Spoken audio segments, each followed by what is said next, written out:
हम आगे चलेंगे वचन के लिए 10-15 मिनट के लिए।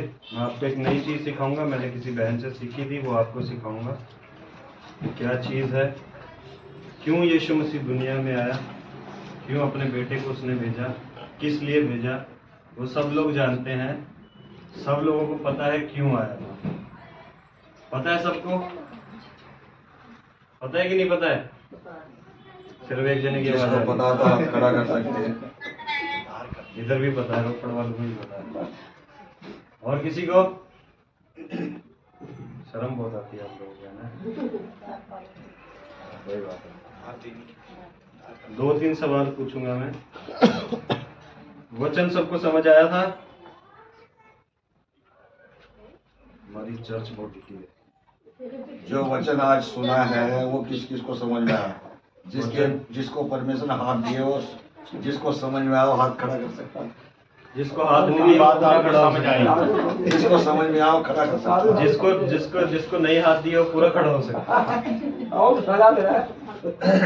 ठीक है जी, थोड़ा सवाल जवाब होंगे, तो किसी को बुरा लगे तो माफ करना। मेरी जुबान थोड़ी कड़वी है, मैं थोड़ा मुंहफट हूँ।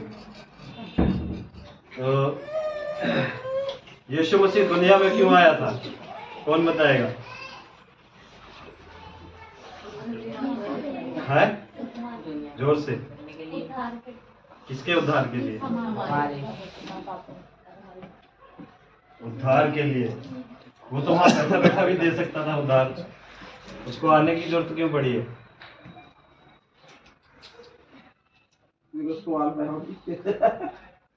हाँ जी, नहीं, यीशु मसीह जो था, परमेश्वर जो था, उसने तो नूह को भी खड़ा किया, अब्राहम को खड़ा किया, दाऊद को खड़ा किया, इसाक को खड़ा किया, याकूब को खड़ा किया, यूहन्ना, 12 चेले।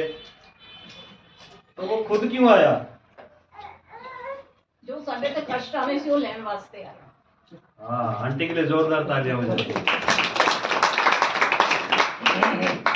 आंटी ने सही जवाब दिया कि जो संकट हमारे ऊपर आने थे, जो दुख हमारे ऊपर आनी थी, जो सजा हमारे ऊपर आनी थी, वो क्या किया उसने अपने ऊपर ले लिए, इसलिए वो आया। खाली हमें पाप से बचाने के लिए नहीं आया। क्योंकि जो यीशु मसीह ने सजा भुगती है, वो सजा आम इंसान भुगत नहीं सकता था। 39 कोड़े, हर एक कोड़े के साथ कुछ ना कुछ मांस उखड़ कर आना, लहू का कतरा कतरा बहना। अगर आजकल किसी के हाथ में हल्का सा ब्लेड भी लग जाए तो खून आना रुकता नहीं है। 39 कोड़े बहुत बड़ी चीज है, ठीक है। और वचन का आज विषय क्या था?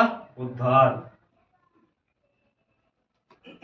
उद्धार के बिना मसीह जीवन बेकार है।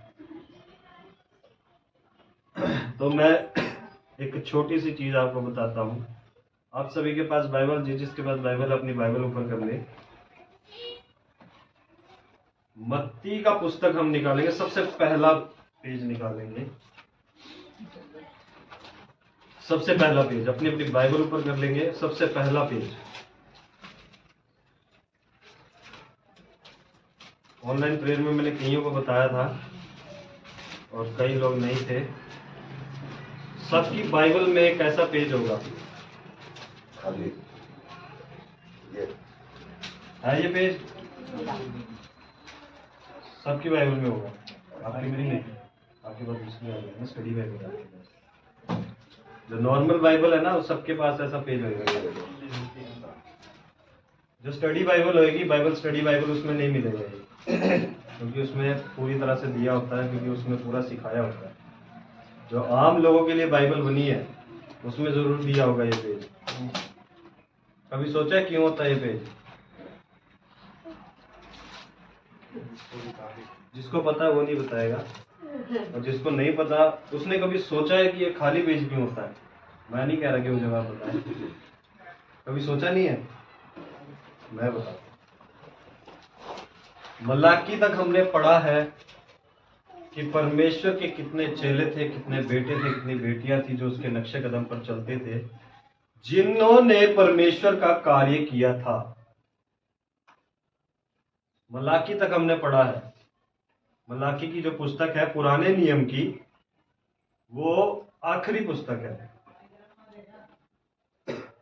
उसके बीच में, उसके बाद क्या हुआ, फिर परमेश्वर का, यीशु मसीह का इस जगत में आना हुआ।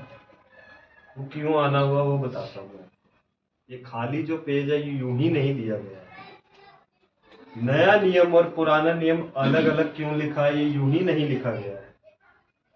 ये इसीलिए लिखा गया है, ये जो खाली पेज है ये वो पाप की निशानी है जो बीच में पाप होना शुरू हुआ, जिसमें कि ना तो कोई भविष्यवाणी हुई, ना तो कोई परमेश्वर का सेवक आया, और ना ही कोई बातचीत हुई।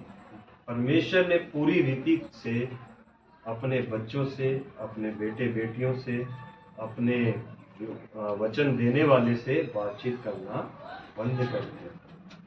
ये वो खाली पेज है।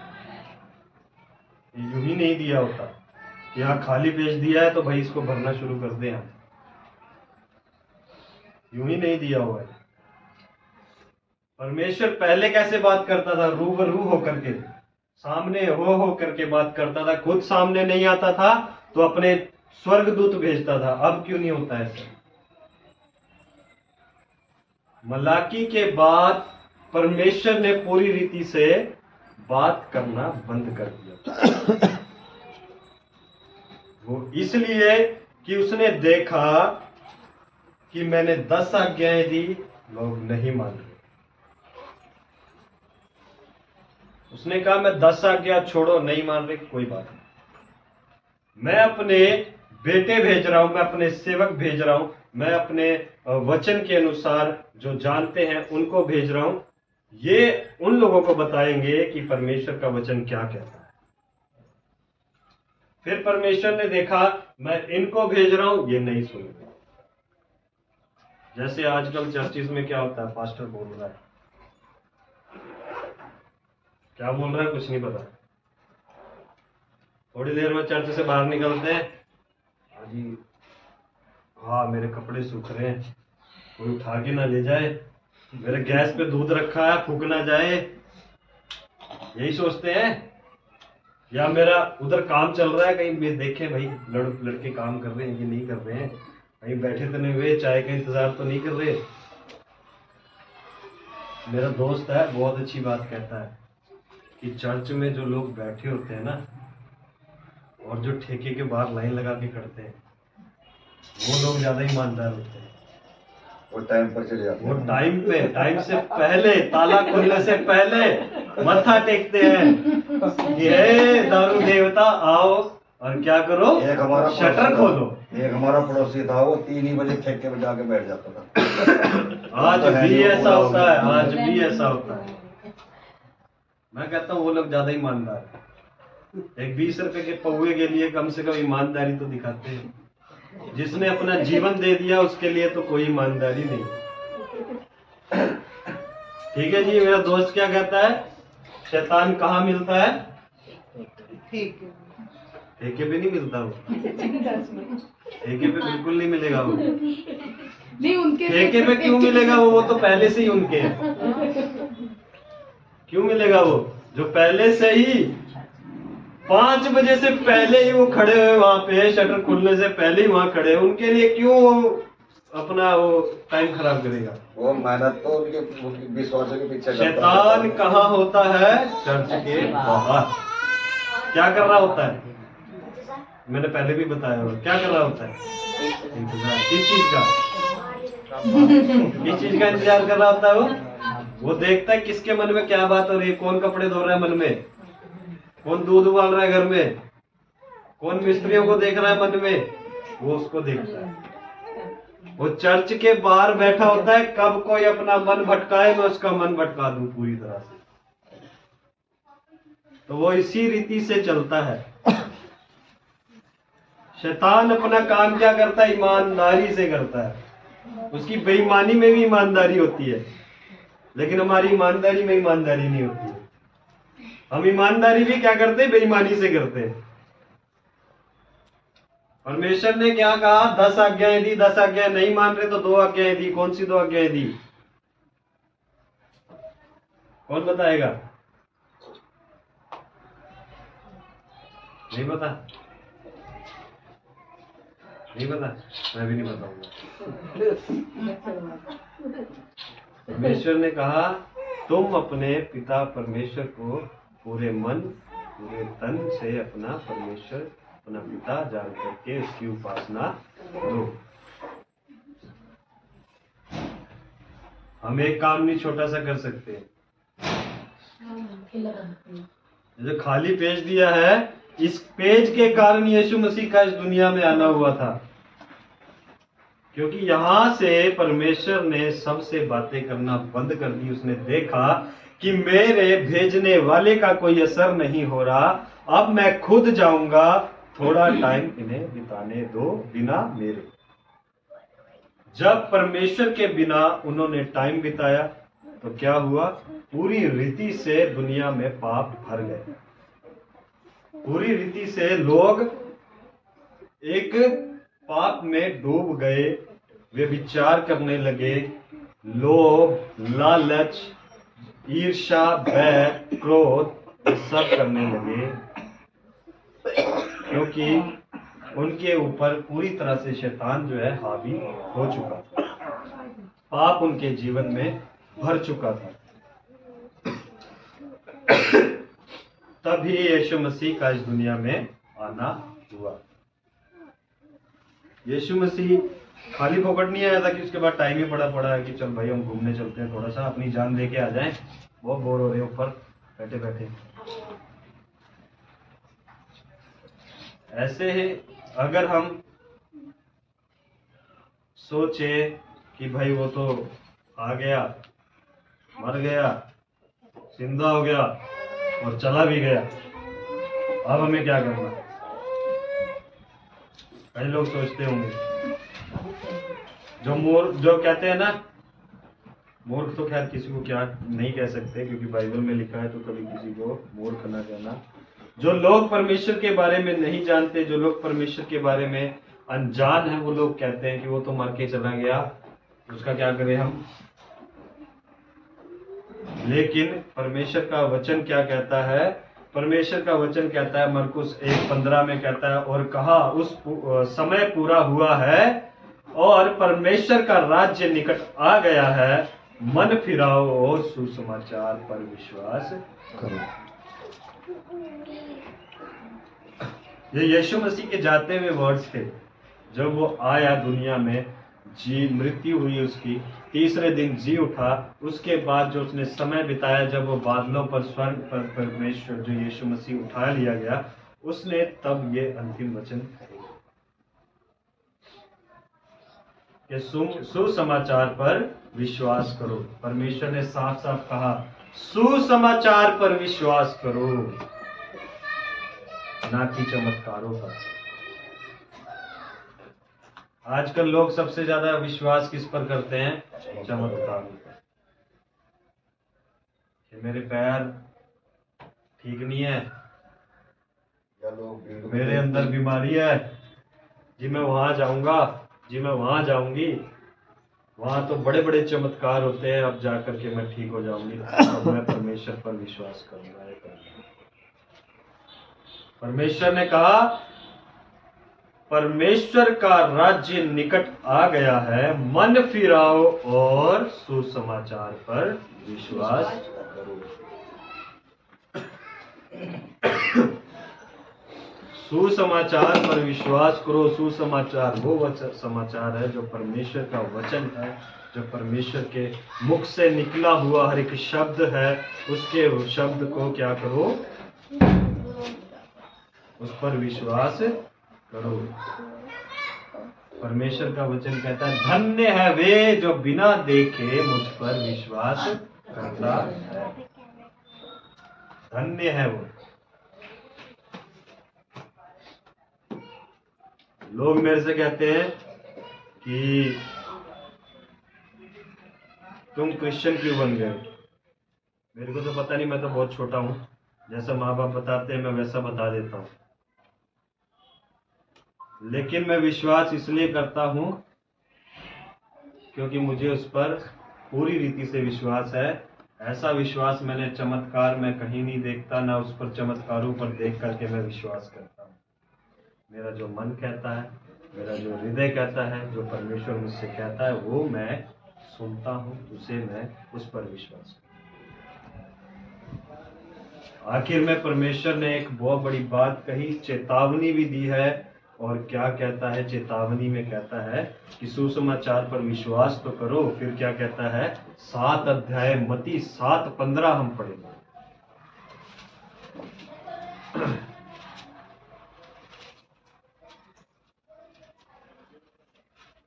कोई भी एक जन जिसको मिल जाए वो पढ़ सकता है। झूठे भविष्यवक्तों से सावधान रहो, जो भीड़ों के भेष में तुम्हारे पास आते हैं, परंतु अंतर में वह फाड़ खाने वाले भेड़िए हैं। हालेलुया। हमें क्या है करना? परमेश्वर के वचन में एक और लाइन लिखी है कि सांप की तरह चतुर और कबूतर की तरह भोले बनो। हमें कबूतर की तरह भोले नहीं बनना।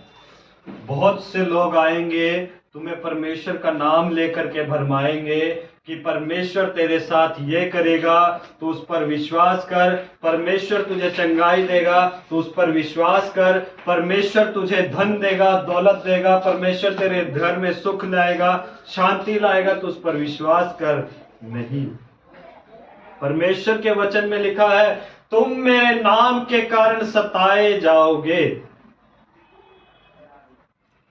परमेश्वर के कारण हम लोग क्या किए जाएंगे? सताए जाएंगे।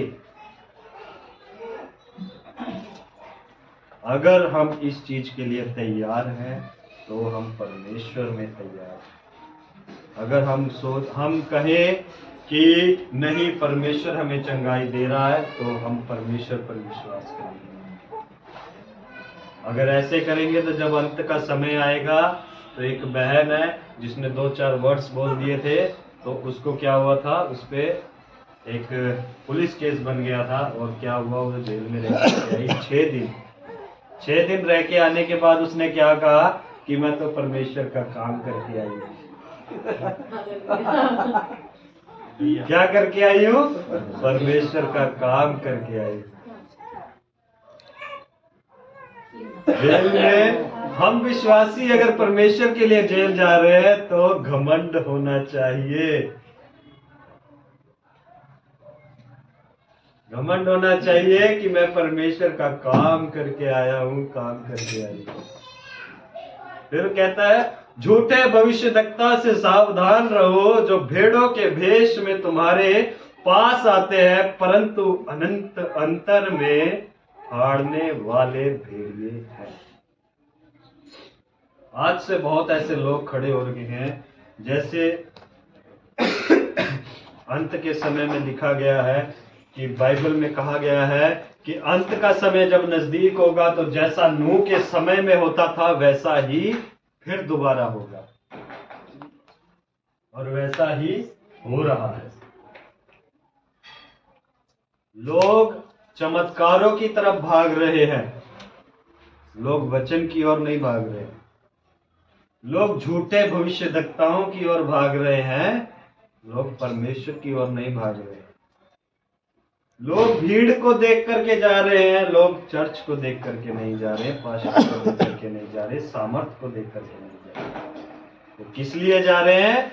कि वहां पर भीड़ है, वहां पर क्या है? चमत्कार है। मेरी बातें आज किसी न किसी को कभी कड़वी लग रही होगी तो मुझे माफ करना। परमेश्वर का वचन कह रहा है, झूठे भविष्यद्वक्ताओं से सावधान रहो। अगर ऐसा होता है हमारे जीवन में तो हमें क्या करना है? परमेश्वर हमसे क्या कहता है? परमेश्वर कहता है 7:13 में कहता है, परमेश्वर का वचन कहता है कि अगर हम हमारे साथ ऐसा होता तो हमें परमेश्वर से क्या कहना है? और हमें परीक्षा में न ला, परंतु बुराई से बचा, क्योंकि राज्य और पराक्रम और महिमा सदा तेरी ही है। आमीन। परमेश्वर से हमें विनती करनी है कि परमेश्वर, मैं झूठे लोगों को नहीं पहचान पा रहा, परमेश्वर मैं उन भेड़ियों को नहीं पहचान पा रहा, परमेश्वर मैं उन्हें नहीं जान पा रहा, परमेश्वर मेरे मन को बदल। परमेश्वर कहता है कि परमेश्वर का वचन कहता है, हमें परीक्षा में न ला परंतु बुराई से बचा। बुराई से हम कैसे बचेंगे? परमेश्वर से विनती करके, परमेश्वर से प्रार्थना करके, परमेश्वर के वचन को अपने अंदर बसाएंगे, तब जाकर के परमेश्वर हमें क्या करेगा? बुराई से बचाएगा, परीक्षा से बचाएगा। फिर कहता है, और राज्य और पराक्रम महिमा सदा तेरी ही है। ये दुनिया, वो स्वर्ग, और वो स्वर्ग और दुनिया के बीच का जो अंतर है, वो सब परमेश्वर का है। अंत में लिखा है प्रकाशित वाक्य में कि परमेश्वर बहुत जल्द आएगा। वो कहाँ आएगा? लोग कहते हैं कि पृथ्वी पर आएगा, नहीं, वो जल्द बादलों पर आएगा। वो जल्द आएगा, ना वो धरती पर आएगा, ना वो कहाँ, वो सिर्फ बादलों पर आएगा और ऊपर से देखेगा, ना कि हमें यहाँ लेने आएगा। वो हमें ऊपर से उठाएगा और हमें अपने साथ लेकर के जाएगा। अंतिम वर्ड्स थे उसके कि जाओ और जगत में फैल जाओ, मेरे आने का सुसमाचार प्रचार करो। परमेश्वर ने ये नहीं कहा कि जाओ जगत में फैल जाओ और चमत्कारों का प्रचार करो। परमेश्वर ने कहा, जाओ जगत में फैल जाओ और मेरे आने का सुसमाचार प्रचार करो। तभी होगा जब हम पूरी रीति से परमेश्वर पर विश्वास करेंगे, उसके वचनों को मानेंगे कि परमेश्वर ने अपने बेटे को हमारे लिए भेजा और उसे बलिदान किया और फिर हमें मुक्त किया।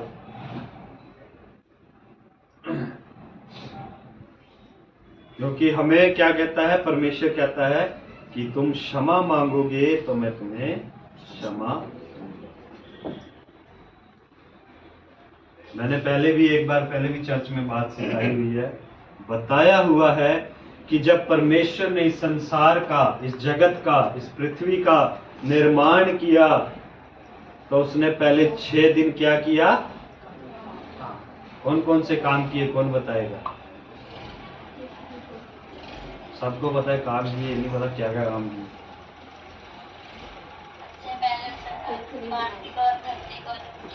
रेनू दीदी कह रहे पृथ्वी बनाई। 6 दिन में पृथ्वी नहीं बनाई। परमेश्वर पहले ही पृथ्वी को बना चुका था, क्योंकि पहली आयत में लिखा है, आदि में परमेश्वर ने आकाश और पृथ्वी की रचना की। 6 दिन उसने क्या किया? पृथ्वी के अंदर के काम किए।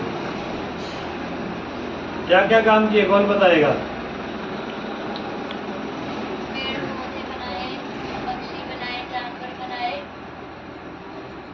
और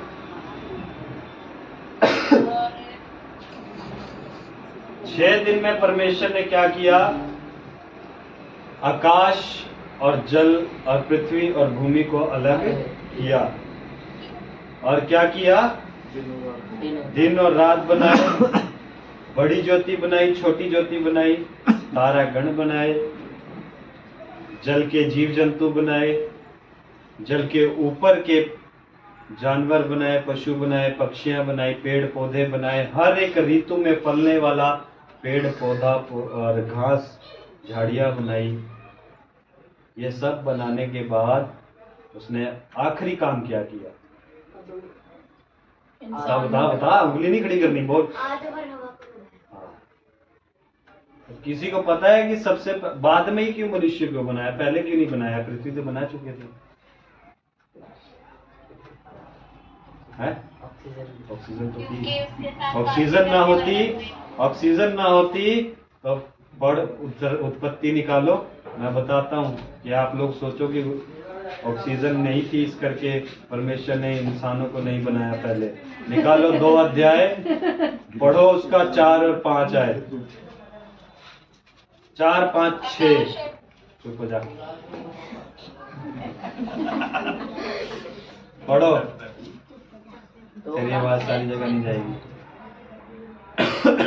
उत्पत्ति 2, 4, 5, 6 जिसको मिल जाए पढ़ दे। आकाश और पृथ्वी की उत्पत्ति का वर्तमान यह है कि जब वृतांत होगा, वृतांत। वृतांत यह है कि जब मैं उत्पन्न हुए, अर्थात जिस दिन यहोवा परमेश्वर पृथ्वी और आकाश को बनाया, तब मैदान का कोई पौधा भूमि पर ना था और मैदान का कोई छोटा पेड़ उगा था, क्योंकि यहोवा परमेश्वर ने पृथ्वी पर जल नहीं बरसाया था और भूमि पर खेती करने के लिए मनुष्य भी नहीं था। तो भी कोहरा पृथ्वी से उठता था, जिससे सारी भूमि सींची जाती थी। हाँ, क्या लिखा है कि ऑक्सीजन थी पृथ्वी पर, फिर भी तभी पृथ्वी सींची जाती थी। अब कौन बताएगा कि मनुष्य को पहले क्यों नहीं बनाया? सबकी बहुत ही है। किसी ने सोचा नहीं? चर्च में से जो ऑनलाइन प्रेयर में बैठते हैं उनको सबको पता है। आंटी नहीं थी मेरे ख्याल से उसकी। चुप हो जाती टाइम बहुत है मेरे पास। आज विश्राम का दिन, आज विश्राम का दिन है, मेरे पास बहुत टाइम है। आज टाइम ही टाइम है, क्योंकि परमेश्वर ने कहा 7वां दिन विश्राम का दिन होगा। नहीं पता तो मैं बताऊंगा, तभी खड़ा हूं यहाँ पे। परमेश्वर के वचन में सब लोग बोलते हैं, परमेश्वर बोलता है, परमेश्वर का वचन बोलता है, परमेश्वर के दास बोलते हैं। क्या बोलते हैं? कि परमेश्वर तुम्हारे मांगने से पहले ही तुम्हें दे देता है। तो परमेश्वर ने 6 दिन पहले ये चीजें इसलिए बनाई क्योंकि वो जानता था कि इंसान को किन किन चीजों की सबसे ज्यादा जरूरत पड़ेगी।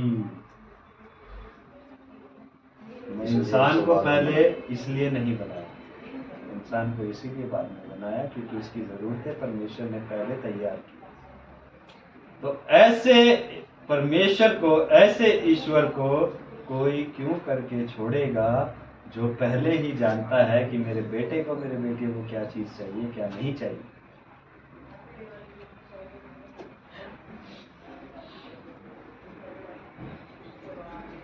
और सब लोगों के मन में ये ख्याल जरूर होगा कि परमेश्वर ने अदन की वाटिका तो लगाई,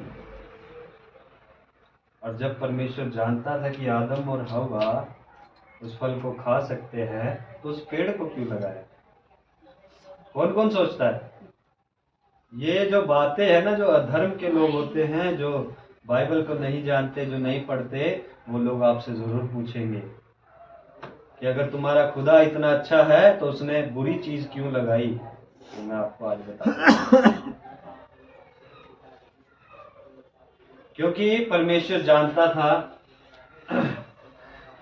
और परमेश्वर ने ऐसे ही नहीं कहा था आदम को कि तू हर एक वृक्ष का, पेड़ का फल खा सकता है, किंतु वाटिका के बीच में जो भले और बुरे के ज्ञान का वृक्ष जो लगा है, उसका फल तो कदाचित न खाना, नहीं तो मृत्यु को प्राप्त हो जाए।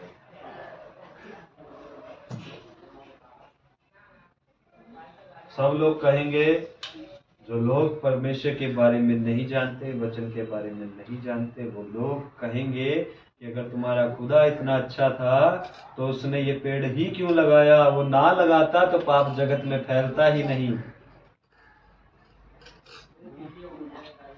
किसी के मन में आता ख्याल कि क्यों लगाया? कोई बता सकता है मेरे को? क्यों जनानी ने फल तोड़ के अपने घर वाले ने खिलाया, ता पाप पैदा हो जाता? नहीं, वो तो मुझे पता है, वो सबको पता है। मैं पूछ रहा हूँ परमेश्वर ने क्यों लगाया? आदम को क्यों बोला कि इसका फल मत खाना? लागना कर दी ना, तो ना लागना करो, फिर लागना करने का करो। सब लोग जानते हैं कि जो परमेश्वर का स्वर्ग उसको मना इसलिए किया था कि वो परमेश्वर के साथ, बताओ। सब लोग जानते हैं जो पास्टर लोग हैं वो चुप रहे। आओ भाई उनको तो पता ही है कि हमें पता होना चाहिए ना सब कुछ। क्या है कि सब लोग जानते हैं कि एक स्वर्गदूत था जो परमेश्वर से बगावत कर चुका था। कौन जानता है कौन कौन था? जोर से लूसीफर, एक और बार, लूसीफर, एक और बार। लूसीफर। लूसीफर था। तो परमेश्वर ने एक स्वर्गदूत को तैयार किया था और लूसीफर क्या करता था? परमेश्वर की आराधना किया करता था।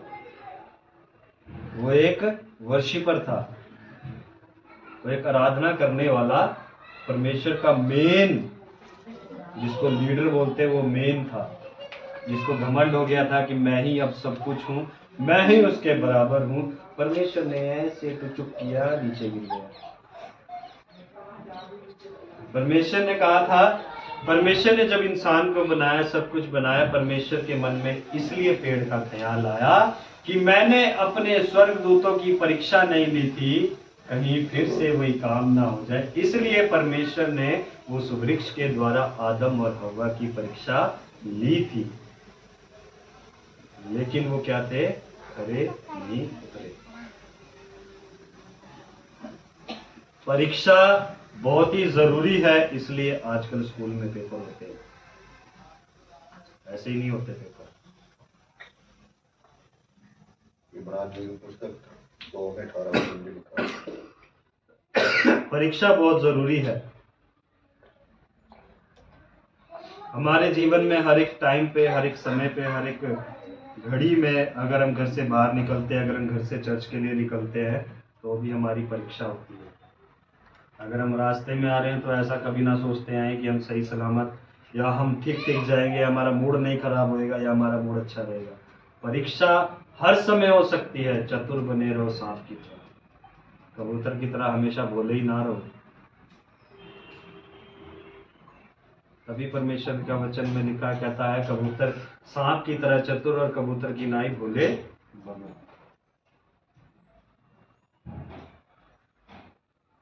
बहुत से ऐसे सवाल हैं, बहुत से ऐसे जवाब हैं, जो कि अगर मैं अभी देने लगा, क्योंकि हम 4 महीने से लगे हुए उत्पत्ति खत्म करने में, आज तक खत्म नहीं हुई है।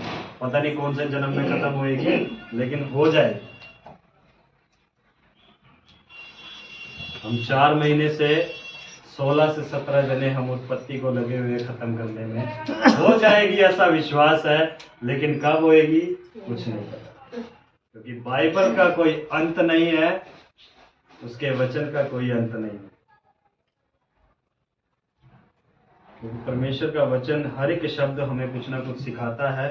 हर एक वचन, हर एक दुआ, हर एक प्रार्थना, हर एक परमेश्वर के मुख से निकला हुआ वचन हमें कुछ ना कुछ सिखाता है। तो आज हमने कितनी बातें सीखी है, कौन बताएगा? है एक आधा भी किसी ने कुछ सीखा है कि नहीं सीखा है? चलिए मैं पूछता हूँ, शैतान कहाँ बैठा होता है? क्यों बैठा होता है? हमको सीखना किसी का ध्यान उठ के तो हाँ, क्या करे? सीखने किसी से का ध्यान उठ के तो उसको हाँ, आदम और पेड़ क्यों लगाया था? आदम की वाटिका में। और क्या थी? किसकी तरह बने रहो? सांप की तरह चतुर और कबूतर की तरह। और परमेश्वर से क्या मांगो? धन दौलत नहीं मांगनी है, क्या मांगो? बुद्धि। परमेश्वर से कहो कि हमें परीक्षा में न ला, कि राज्य और पराक्रम तेरा ही है। और किससे सावधान रहो? उससे तो कभी सावधान रह ही नहीं सकते। झूठे भविष्यद्वक्ताओं से सावधान रहो, ठीक है? और अंतिम वचन क्या थे परमेश्वर के? भूल गए? बैठा ही हो, बाहर लग रहा है ना। बुलाना ही पड़ेगा इसको, करना पड़ेगा तुमको।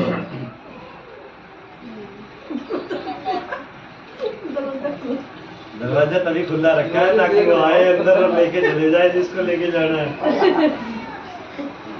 अंतिम वचन उसके थे कि जाओ जगत में फैल जाओ और मेरे आने का सुसमाचार प्रचार करते रहो, ना कि मेरे चमत्कारों का प्रचार करो। चमत्कार कोई भी दिखा सकता है, जादूगर भी दिखा सकता है, मिथ्या कोई भी कर सकता है। तो सिर्फ परमेश्वर के वचनों को समझो, उस पर विश्वास करो। और एक और आखिरी चीज, उसके सुसमाचार पर विश्वास करो। ठीक है, परमेश्वर इस वचन के द्वारा आप सबको आशीष दे और इसी तरह आप सीखते रहो, हम सिखाते रहें, परमेश्वर हमें भी किसी न किसी के द्वारा सिखाता है। चलिए आगे चलते हैं और आगे का समय पास्टर जी के हाथों में देते हैं।